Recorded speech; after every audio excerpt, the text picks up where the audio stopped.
Hi, my name is Vatsal Shrivastava, and today I will be covering Lesson 1.1 of Market Information Management. The lesson will be about decision making and business research, and it's going to help you a lot for your DECA Cluster Exam.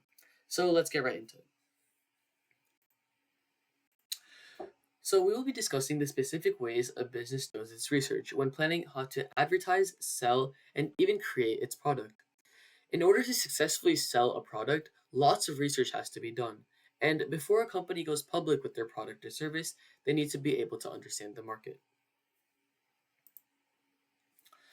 So, the first thing a business needs to consider is the many decisions that people need to make about the goods or services they purchase.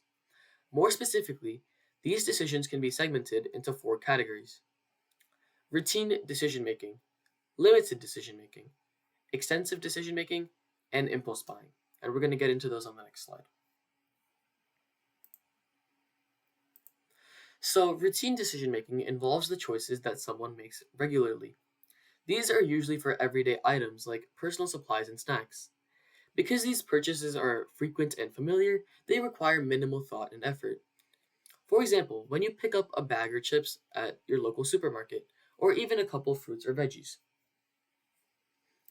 Next, we have limited decision making. This involves purchasing products occasionally or from unfamiliar brands within a familiar product category. This can be certain foods or even clothes. This type of decision requires a bit more thought and consideration compared to routine purchases, as it involves evaluating new options and making informed choices. For example, you're looking for a new hoodie, but you don't know which brand to pick as your last hoodie ripped very easily. Next, we have extensive decision making. This occurs very rarely when you're purchasing high involvement, unfamiliar, or expensive items, such as a house or a car. This process requires significant thought and research, as well as evaluations to make an informed choice. When you buy a house, you're going to think a lot about the many qualities it has before placing down your offer.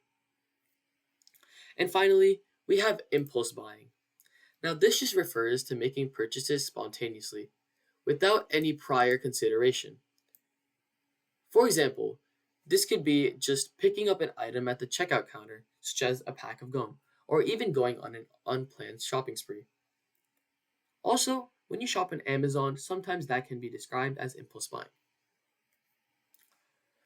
So, as a result of these different types of purchases, business needs to have a myriad of different types of research. And there are mainly two big sectors of these: primary and secondary research. So, primary research is essentially research that is conducted by a business to identify certain opportunities in the market, as well as to find out competition, specifically market shares. The business has complete control over this research, and that means that they can tweak it for their own benefit. However, one large detriment to this kind of research is that it costs a lot and is extremely time consuming. So, if a business doesn't want to shoulder those negatives, they can always consider secondary research. This is a type that businesses use in which they gather info or information from other sources which have already conducted the research that the business needs. This can be from colleges or even other businesses. So, what a business does is that they just simply perform a search for the info that they need. So, obviously, it's going to be a lot more cost effective and a lot less time consuming than primary research. But there's also some drawbacks, including the data being too general or too specific. Now, all of this would classify as external secondary research, but there's also something else that's called internal secondary research, which is basically just pulled from previous reports of a business. Research can further be split down into two categories: quantitative and qualitative. Quantitative.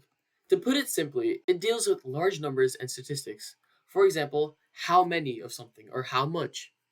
It usually involves a large sample size to gather enough information, and is often procured through surveys, experiments, and observational studies.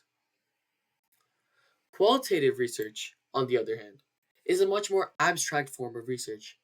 It mainly deals with words and meanings and is often conducted in a much shorter time frame than quantitative research. Some examples may include focus groups, interviews, and even case studies.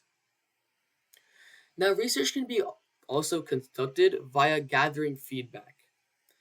In fact, this is a large part of the business model itself. There are a lot of different types of questions businesses ask to procure feedback, and we're going to be going over 6 of the main ones. So, first, we got open ended questions. This type of question just lets consumers express themselves freely, offering in depth and personalized feedback. An example of such a question could be, why might you purchase their product again? Next, we have close ended questions. And as you can tell by the name, it seems like the exact opposite of open ended, providing respondents with concrete responses to choose from. An example would be if you were asking, which product of our company would you purchase again? While also displaying a list of products to choose from. A third type of question is called leading questions. Now, these are questions which suggest a certain bias, so the respondent is more likely to pick a certain option. For example, in your opinion, is our company's pizza the best tasting one? See how that sort of pushes the reader to lean towards saying, yes, your pizza is the best one? We once again have the opposite of this, which are neutral questions, which are designed to avoid suggesting a particular response. These are often just like open ended questions. Now we have two concepts called the semantic differential rating scales and the Likert scale. The difference between them can be confusing, but a Likert scale measures the degree of agreement or disagreement with a statement, while a semantic differential scale measures attitudes using a scale between two bipolar adjectives. So that's it, we're done. Now, just for a little recap, there are a couple of key takeaways that you should take from this presentation. The first is just the 4 types of decision making. We talked about routine decision making, limited decision making, extensive decision making, and impulse buying. We also talked about sectors of research, including primary and secondary research. We further talked about data collection types, such as quantitative and qualitative, and we'll be getting into this a lot more next lesson. Finally, we have talked about feedback, or questions that you ask in order to get feedback. These can be open-ended, close-ended, leading, neutral, and even range from a variety of different scales, such as the semantic differential and the Likert scale. So that's all. Thanks for watching, and I'll see you in the next lesson, which is all about data collection. Bye.